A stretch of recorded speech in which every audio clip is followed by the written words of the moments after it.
নাগৰিকত্ব সংশোধনী আইনৰ বিৰুদ্ধে ঢকুৱাখানাত কংগ্ৰেছ, অসম জাতীয়তাবাদী যুৱ পৰিষদ, কৃষক মুক্তি সংগ্ৰাম সমিতিৰ প্ৰতিবাদ অব্যাহত। সমগ্ৰ দেশৰ লগতে আজি ঢকুৱাখানা ব্লক কংগ্ৰেছ সমিতিৰ উদ্যোগত কাৰ প্ৰতিলিপি দাহন কৰি ৰাজপথৰ ওপৰত টায়াৰ জ্বলাই তীব্ৰ প্ৰতিবাদ ঢকুৱাখানা কংগ্ৰেছৰ। জাতিদ্ৰোহী কাৰ বিৰুদ্ধে ৰাজপথ উত্তাল এইসকল কংগ্ৰেছ কৰ্মীৰ। দুপৰীয়া অসম আৰু অসমীয়াৰ অস্তিত্বৰ প্ৰতি ভাবুকিস্বৰূপ কাৰ বিৰুদ্ধাচৰণ কৰি ৰাজপথলৈ ওলাই আহে ঢকুৱাখানা ব্লক কংগ্ৰেছ। কংগ্ৰেছৰ সভাপতি তৰুণ চেতিয়াৰ নেতৃত্বত বহুসংখ্যক কংগ্ৰেছীয়ে হাতে হাতে বিধ্বংসী কাৰ প্ৰতিলিপি আৰু দলীয় পতাকা লৈ ঢকুৱাখানা নগৰৰ ৰাজপথৰ ওপৰত অৱস্থান কৰে। কংগ্ৰেছ নেতা মুকুল গগৈ, লালিত্য দাস, ৰমেন দাস, মণিকা পাটিৰ, ইনামণি বৰুৱা আদি গৰিষ্ঠ সংখ্যকে অংশগ্ৰহণ কৰে প্ৰতিবাদী কাৰ্যসূচীত।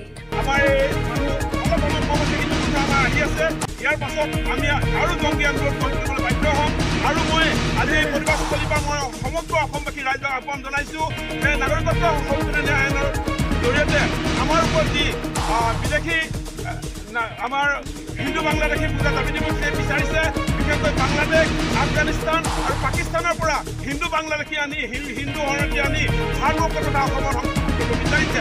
গতিকে মই আজি আহ্বান ৰাখিছোঁ যে অসমৰ সকলো জনগণ গাঁৱে ভূঞে চহৰে নগৰে পাহাৰে ভৈয়ামে যিসকল আমাৰ খিলঞ্জীয়া ভাই বন্ধু আছে, মই সকলোকে এই জাতিগত নাগৰিকত্ব সংশোধনী আইনৰ বিৰুদ্ধে তীব্ৰ প্ৰতিবাদ অনুৰোধ জনাইছোঁ আৰু সকলোকে মই কোনো যাতে ঘৰত নিহালি লৈ ঘৰত বহি নাথাকি এই আন্দোলনত অংশগ্ৰহণ কৰি ভাৰতবৰ্ষৰ প্ৰধানমন্ত্ৰী, গৃহমন্ত্ৰী, অসমৰ মুখ্যমন্ত্ৰী হিমন্ত বিশ্ব শৰ্মাক জনাই দিব বিচাৰিছোঁ যে অসমৰ জনসাধাৰণে কোনো কাৰণত কাম নামানে, আমি কাম মানি অহা নাই, আমি কেতিয়াও নামানো।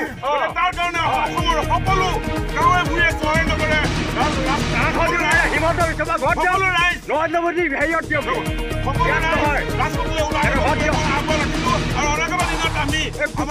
জাতীয় কংগ্ৰেছৰ জৰিয়তে আমি ৰাজপথত গণতান্ত্ৰিক অংশগ্ৰহণ কৰিম। মই সকলোকে এই গণতান্ত্ৰিক কাৰ্যত অংশগ্ৰহণ কৰিবৰ বাবে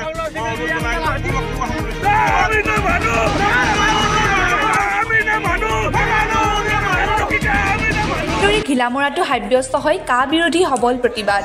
অসম জাতীয়তাবাদী যুৱ পৰিষদ লখিমপুৰ জিলা সমিতিৰ যুটীয়া সম্পাদক তুলতুল ভৰালীৰ নেতৃত্বত সাব্যস্ত হয় এই প্ৰতিবাদ। ঘিলামৰা আঞ্চলিক সমিতিৰ সভাপতি জিন্তু ভৰালী, সাধাৰণ সম্পাদক কৌশিক ৰঞ্জন দত্তৰ লগতে বহুসংখ্যক কৰ্মকৰ্তাই অংশগ্ৰহণ কৰে প্ৰতিবাদত। ঘিলামৰাৰ ৰাজপথৰ ওপৰত কাৰ প্ৰতিলিপি দাহ কৰি চৰকাৰ আৰু কা বিৰোধী শ্লোগান দিয়ে প্ৰতিবাদকাৰীয়ে।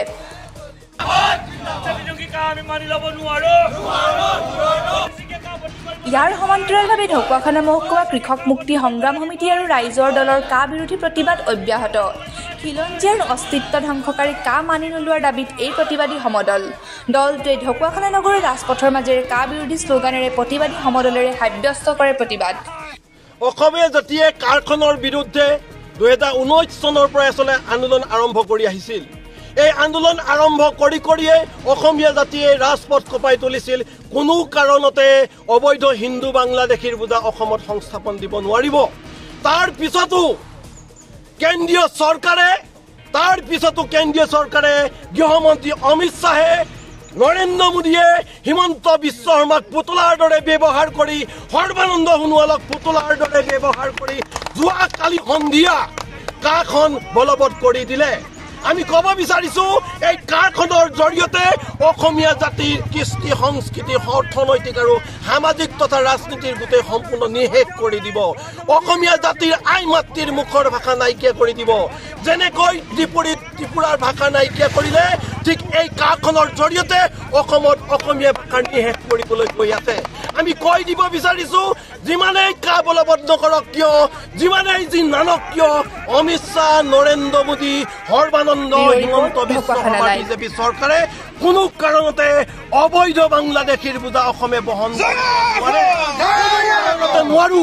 অমিত শ্বাহ, নৰেন্দ্ৰ মোদীক কৈ দিব বিচাৰিছো, ভাৰতবৰ্ষৰ কোন ষ্টেটত দিয়া ক'বলগীয়া নাই, অসমত এটাও বাংলাদেশী সংস্থাপন দিব নোৱাৰিবা। নৰেন্দ্ৰ মোদীক কৈ দিব বিচাৰিছো, হিমন্ত বিশ্ব শৰ্মাক কৈ দিব বিচাৰিছো, সৰ্বানন্দ সোণোৱালক কৈ দিব বিচাৰিছো যে তোমালোকে কিয় কেন্দ্ৰীয়ৰ কথা মতে উঠা বহা কৰি আছা। ভাৰতবৰ্ষৰ বিভিন্ন ষ্টেটৰ মুখ্যমন্ত্ৰীসকলে কাৰ জৰিয়তে কোনো কাৰণতে কাখন মানি নলওঁ, কোনো কাৰণতে কাৰ জৰিয়তে হিন্দু বাংলাদেশী সংস্থাপন দিবলৈ নিদিওঁ বুলি যোৱাকালি কেৰেলাৰ মুখ্যমন্ত্ৰীজনেও কৈছে। তাৰ পিছতো কাৰ পৰা শিক্ষা ল'ব? অসমৰ জনতাৰ মতামত মতামতক উপেক্ষা কৰি অসমৰ দল সংগঠনৰ মতামত উপেক্ষা কৰি তেওঁলোকে কেন্দ্ৰই জোৰ জবৰদস্তি অৰ্থাৎ কেন্দ্ৰই অসমৰ ইতিহাস নাজানে যে এইখন চাউলুং চুকাফাৰে গঢ়ি যোৱা বৰ অসম এইখন লাচিত বৰফুকনে একে ৰাতিৰ ভিতৰতে বৰ অসম এইখন কনকলতা মূলা গাভৰুৰ বৰ অসম এইখন চিলাৰায় বৰ অসম এই কথাটো কিন্তু কেন্দ্ৰই বুজি লোৱাটো উচিত কিন্তু আমি এই কথাটো পুনৰ কৈছো কা আমি নামানো কা এতিয়াও নামানো ভৱিষ্যতেও নামানো আৰু আগতেও মানি অহা নাই কাৰ বলবৎ কৰে আৰু কিবা কিবি আইন বলবৎ কৰক কিন্তু কোনো কাৰণতে এই কাৰ জৰিয়তে অসমত পিপৰা এটাও আমি অবৈধ বাংলাদেশী সংস্থাপন কৰিবলৈ নিদিওঁ এই কথাটো আজি ইয়াৰ পৰাই আমি সংকাৰ দিলোঁ